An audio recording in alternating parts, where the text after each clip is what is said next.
107.5 WBLS, your number one source for R&B. They are going to be on the new reality show called Marriage Boot Camp with 4 other couples. And 4 other couples are also from reality shows as well. Yes. You're delving into some serious areas. And I remember you saying on an earlier clipping that I heard, Kevin, that you used to be friends. I think, from judging from the chemistry that I'm watching right now, there's still a friendship here. But what needs to be rekindled, you feel? Just the trusting. Intimacy.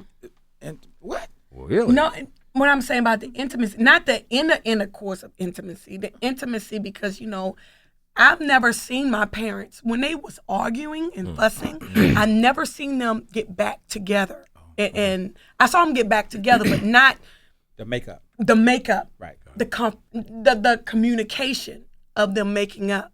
I just saw them when they argued. It was very rare for them to argue in front of us. Okay. And how they got back together. And next time I saw them, it was like, oh, baby, and kissing each other. I never saw that connection of them talking it over and making sure that things was okay with those two, my parents. Right. Then they end up divorced. I was like, what the heck is going on? Yeah, so you're totally confused. I'm confused. Now, where did the communication come in? Are there children? Yes. How many? We have one biological. Okay. One biological, and we have 2 others. Gotcha. Okay. But you come from a very ideal situation, unlike me, and I don't know about your background, Kevin, but there aren't a lot of families that have 2 parents, right? So I come from a single parent family, my mom, and you were fortunate because you did have 2 right there. And at what age did you see your parents kind of have those disagreements? Oh my goodness! Not until I was a teenager. Oh, okay. And I discussed it with my husband. When I was a teenager, that's when I started seeing a lot of things. When we was younger, it was peaches and cream. I thought everybody had a white horse and a carriage. But see, I think that's an excellent job. Correct me if I'm wrong, Kevin, because I think kids don't need to be so exposed to the problems that the parents go through. So I thought it was a great thing, especially in your adolescent years, that they kept that hidden. Now, did you grow up in a single parent or 2? Yes, me and my mother. See, My mother and I, right. And I was the only child, definitely. Until he was 16, until his sister came. Got it. Right. And I had a little brother, but he passed when he was a baby. Understand. But the thing about it is, what I saw about Traci and him, I thought I saw communication. I thought I saw where they were able to bridge the gap and talk about things. But later on in the relationship, Traci was like, I never seen my parents make up. And I was like, huh? So it gave me understanding of the communication piece. But we was so far into our marriage and relationship at that time, I was like, well, I just want to talk about this. Traci didn't want to talk at times. And I would want to talk about it. I didn't know how to talk. Right. Gotcha. I didn't know how to because you didn't see that. You didn't see that I didn't with see your that. parents. Only time I saw was my parents. Next time I saw, okay, they kissing each other. Okay, all right. They cool. They fine. I've never known that communication part. And communication is really the foundation. And you know about me and my sisters. Our communication sucks.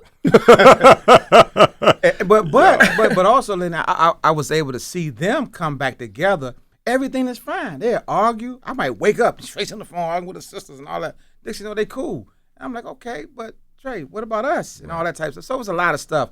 But Marriage Boot Camp really taught us a different level of communicating with each other. What would you say to couples that are faced with infidelity challenges in their life, but they don't want to leave each other? There's still hope. There's still deep love there.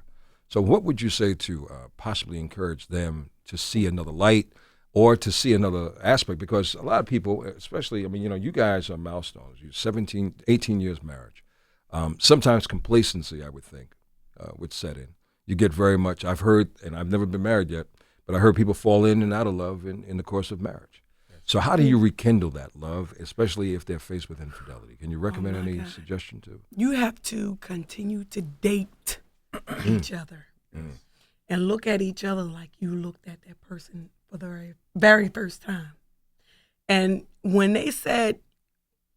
people say, I got him this way, you have to continue to get him, to make yourself beautiful and not let you go, not let yourself go because you have a man. Because most women, like, oh, okay, I got him. I don't have to be beautiful. I don't have to do my hair. I don't have to keep up with my teeth or my body. You have to. If that's the way he's seen you for the very first time, you have to. And sometimes us being as human, we forget. And we forget how to love each other. We just take each other for granted for so much. And like, okay, he going to love me like this, or she going to continue to love me like this. That's not true. He's going to look at them like, wow, she used to be this way. She used to be built like a brick house. We too, though. And we too. We can't slouch. Right. And you have to continue to look at each other as your first love. That's what's up. And when you stop doing that, that's when other things come in, and other people or other entities come in to penetrate. You know what? I think that's going to seal it up for us tonight, and hopefully you absorb some of this wealth of information that both of these wonderful, loving people have shared with us tonight. It's been an interesting experience for me, and I thank you. For those of y'all watching this back and seeing the uncut and in between stuff on the video, you'll understand why. No, but it's all seriousness. I wish you the best with the series. Thank you. It's called Marriage Boot Camp. It debuts on Friday, 9 p.m. on the WE channel.